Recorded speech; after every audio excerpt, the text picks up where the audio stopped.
Assalamualaikum warahmatullahi wabarakatuh. Nah, kakak-kakak dan adik-adik masih di Hardito Ojit.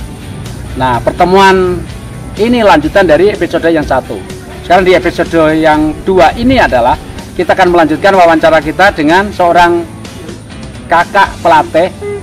Saya anggap ini senior kita. Kenapa? Sebab mereka dari segi usia di atas kita. Mereka punya pengalaman yang luar biasa, yaitu pernah mengabdi di provinsi paling timur Indonesia, yaitu Papua. Dulu namanya masih Irian Barat, Irian Jaya. Nah, sebagai kelanjutan dari kemarin, masih ingat kakak-kakak ya, namanya Kak Haji Nurkolis. Nah, beliau sekarang sudah ada bersama saya. Assalamualaikum Pak Haji. Waalaikumsalam warahmatullahi wabarakatuh. Sehat ya? Alhamdulillah sehat kakak. Siap. Tetap semangat. Semangat. Ya. Mungkin kita akan lanjutkan wawancara kita yang kemarin, Kak Haji Nurkolis ya, tentang pengabdian kakak menjadi pembina pramuka sekaligus menjadi guru di Kabupaten Nabire kemarin. Ya. Nah, namun sebelumnya mungkin masih ada teman-teman kita yang masih sehat, ya, masih mengabdi di sini. Monggo kita panggil dulu. Monggo. Kak.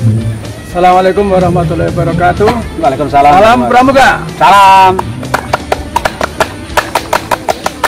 Terima kasih Kak Ojit, Ya. ingin melanjutkan cerita yang kemarin. Ya. Sebelumnya izinkan saya untuk menyampaikan salam kepada saudara-saudaraku alumni Papua yang jadi eksodus tahun 2000 kemarin.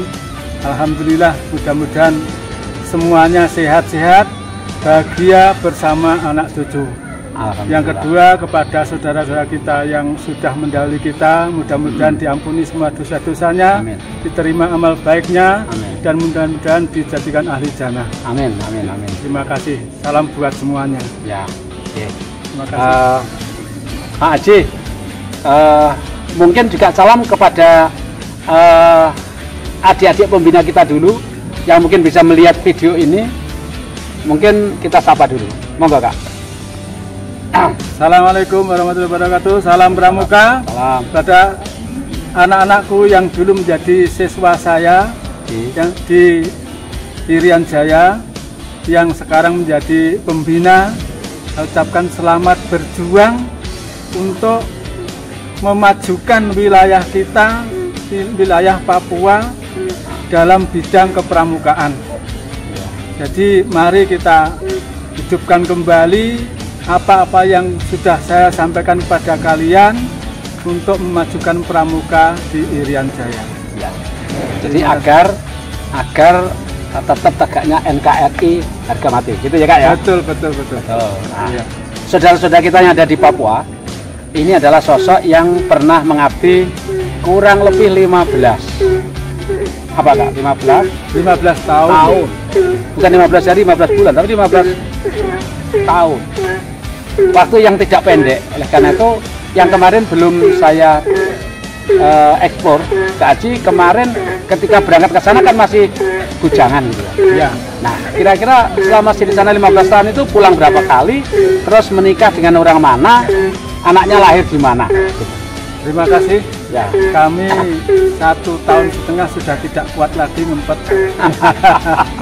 Akhirnya mau tidak mau harus pulang ke Jawa. Jadi 1,5 tahun mengabdi di sana, terus kembali ke Jawa lagi. Ke Jawa untuk menjemput yang mau menjadi pendamping saya. Ya. Nah, kebetulan alhamdulillah begitu ditawari langsung siap untuk mengabdi di Irian Jaya, ya alhamdulillah di sana anak kami yang pertama 1 Juni itu lahir anak yang pertama di pedalamannya. Ketika umur 8 bulan harus jalan ke puskesmas untuk menemui dokternya, biasanya 12 jam karena hamil besar, jalannya menjadi 18 jam. Kak, itu maksudnya situasi hamil di pedalaman tadi namanya apa Kak? Di desa mana? Di desa Bumumane, Kecamatan Mapia, Kak Ujit. Bumumane, Kecamatan Mapia. Ya, tujuannya ke puskesmas menemui dokter di Muane-Mane, itu kecamatan sebelah. Itu berjalan biasanya normal, Kak Nur kali bersama murid-murid itu 12 jam, 12 jam. kan hamil tua Jadi 18 jam. Jadi anak pertama yang dikandung itu sudah diajak jalan hiking penjelajahan di Papua, ya, masih dalam kandungan. dalam kandungan. Nah ini yang luar biasa Kak. Kalau normanya yang sekarang kira-kira sanggup nggak? Hamil tua menemui dokter berjalan 18 jam dan itu mungkin sering berhenti. Dan berjalannya nggak rata, naik turun bukit sejumlah 29 kali. Nah, luar biasa ini loh. Ini yang perlu kita contoh keteladanan di daerah yang sangat sulit. Nah, kemudian akhirnya ketemu dokter terus melahirkan di kota kecamatan tadi Kak? Ya. Oh gitu. Jadi berapa hari di kota kecamatan tadi? Di kota kecamatan 1 bulan.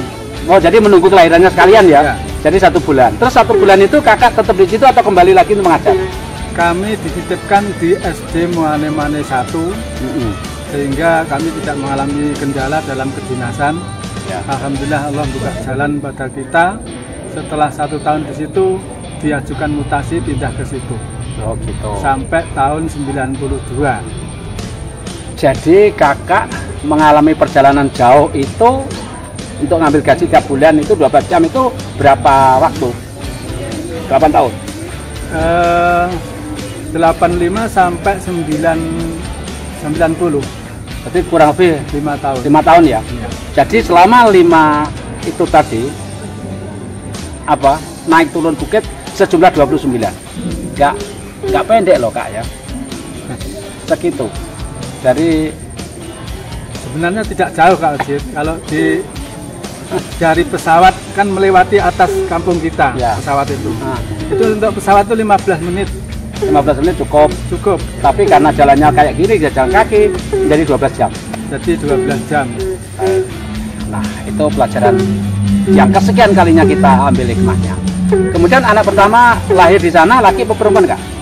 Perempuan. Baik, perempuan ya. Ya. Nah, terus tadi dari berangkat pulang ke Jawa Timur di Blitar, balik ke sana itu setelah menikah berapa hari?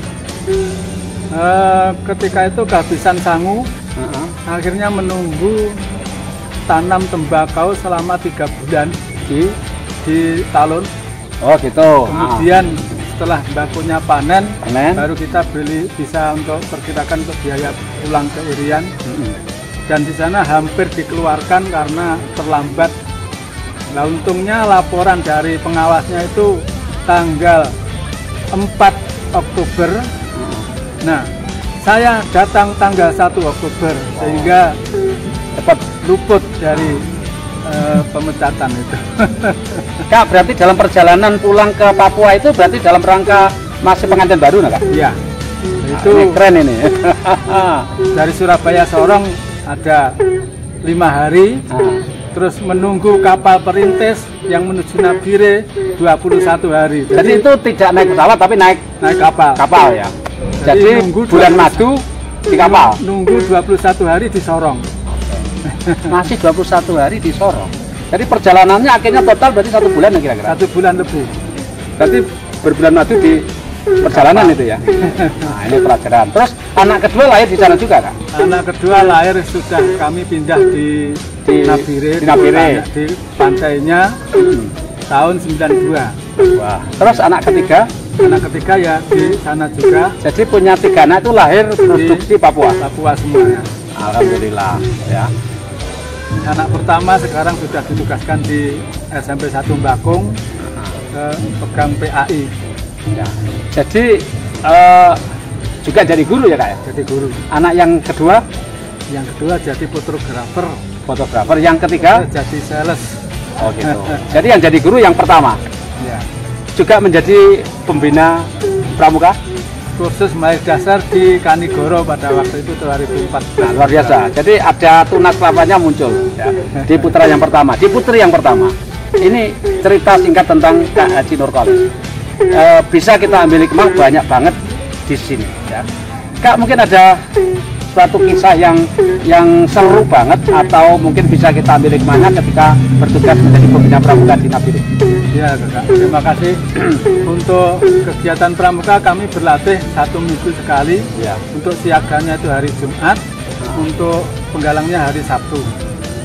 Untuk kendalanya ya berseberangan dengan cuaca yang 9 derajat tadi, sehingga kami kesulitan untuk menyesuaikan diri, dan bagaimana kita membaikkan mereka untuk bisa giat dan tidak kedinginan. Salah satunya ya senam pramuka itu. Jadi ketika itu memang sudah ada senam pramuka itu? Yang senam SKJ. Oh, senam SKJ 85 itu. SKJ 85 itu ya. Nah, itu keren. Tiap pagi. SKJ 85. Dan kami tiap hari itu pakai baju pramuka terus dengan tangan leher itu. Setiap hari walaupun tidak latihan ya. Iya. Karena anak-anakku itu senang sekali dengan baju itu. Jadi kalau gurunya pakai baju itu semangat untuk belajarnya. Iya. Jadi ngajar sehari-hari pakai tangan leher tadi. Iya. Itu 4 guru yang tadi juga. Dan kebetulan yang diserai tugas pramuka hanya kami. Oh gitu ya. Sehingga kami bisa menyesuaikan apa maunya anak-anak. Ternyata kita pasti kami suka Pak Guru pakai baju yang ini ada ininya, ada merah putihnya. Nah gitu ya. Iya. Nah ini pelajaran buat kita. Jadi kalau kita ingin memajukan suatu sekolah, peserta didiknya maunya apa? Asal itu baik, saya kira kalau dituruti juga nggak apa-apa. Gurunya harus berpakaian pakai tangan leher. Nah itu menjadi motivasi anak-anak untuk belajar setiap hari loh. Tidak hanya latihan saja, tapi belajar setiap hari gurunya suruh pakai tangan leher. Ini yang luar biasa. Dan Kak Cinopalis nuruti permintaan peserta didiknya. Jadi itu pelajaran yang diambil adalah libatkan peserta didik di dalam usul punya kegiatan, pengen kegiatannya apa. Itu di Penggalang memang ada itu namanya majelis Penggalang. Kita akan punya pengalaman Kakak ya. Gimana?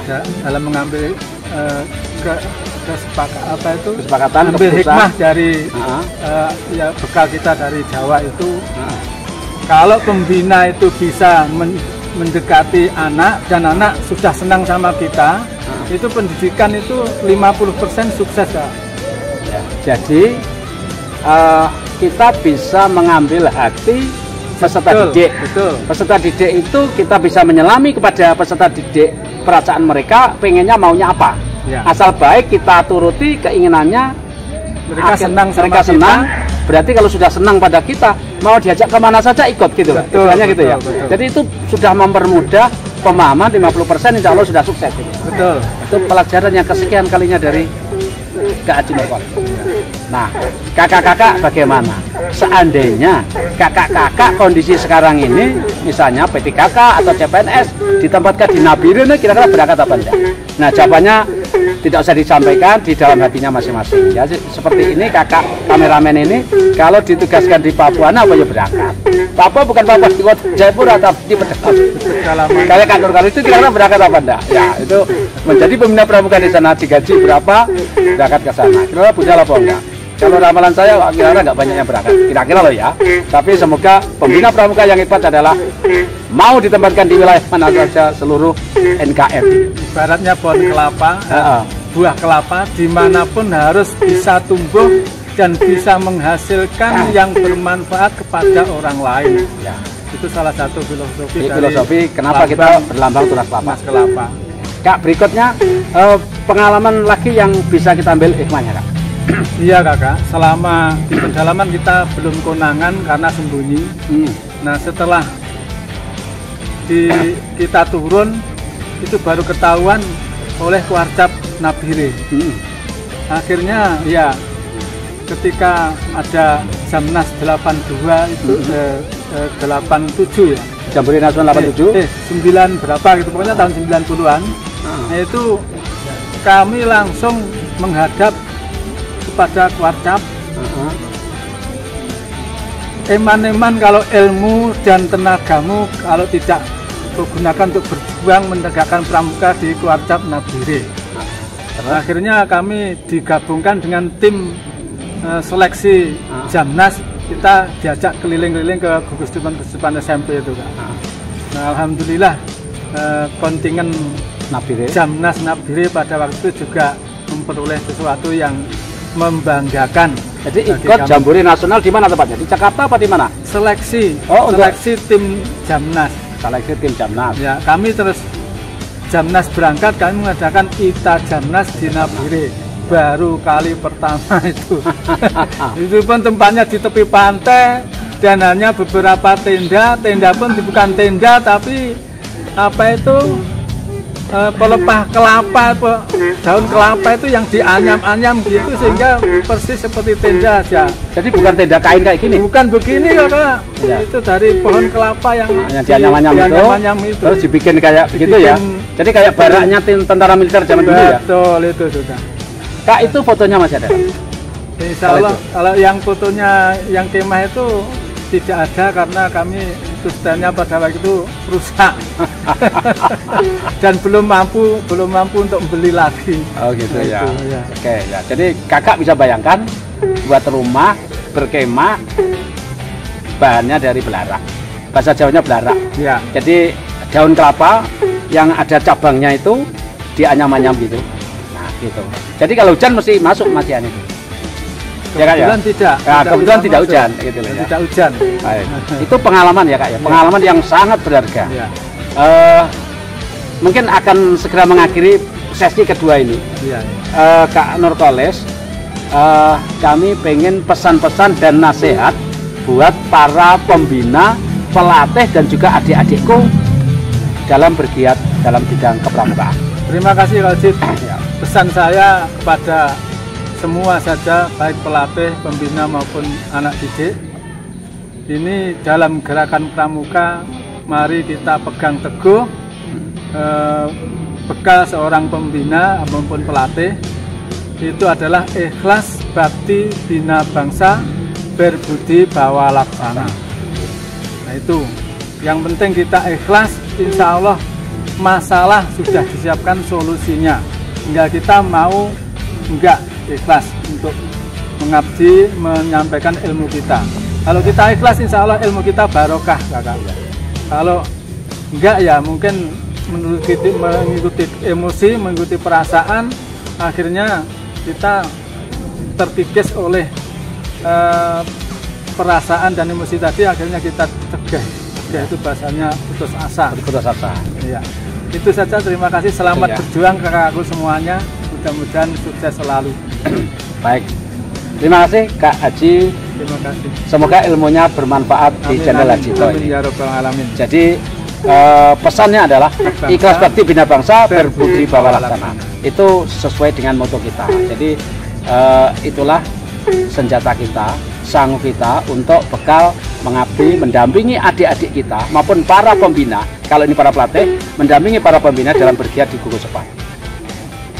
Kakak-kakak, saya mohon dengan hormat minta bagi yang belum, kemudian berikan like dan komen positif supaya banyak teman yang memberikan komen terhadap video ini dan share sebanyak-banyaknya. Lagi mungkin buat kita nggak berguna, tetapi siapa tahu video ini banyak yang memberikan inspirasi buat teman-teman kita di luar sana. Ya, kalau membutuhkan sesuatu, ini di nomor HP saya bisa japri di sini. Dan kemudian kalau dulu pernah menjadi muridnya Kak Haji Nurkolis di Papua, silakan hubungi kami di nomor ini. Siapa tahu kita bisa bersilaturahim, ketemu, ya. Oh, Kak Nurkolis itu guru saya dulu. Sekarang saya sudah menjadi dokter, saya sudah menjadi polisi, menjadi wirausahawan sukses, petani kopi dan lain-lain sebagainya gitu ya. Nah, gitu ya. Sekali lagi gitu dulu, kita akan sambung pada lain waktu. Sekali lagi tetap di Haji Toh. Wassalamualaikum warahmatullahi wabarakatuh dan salam pramuka. Salam pramuka.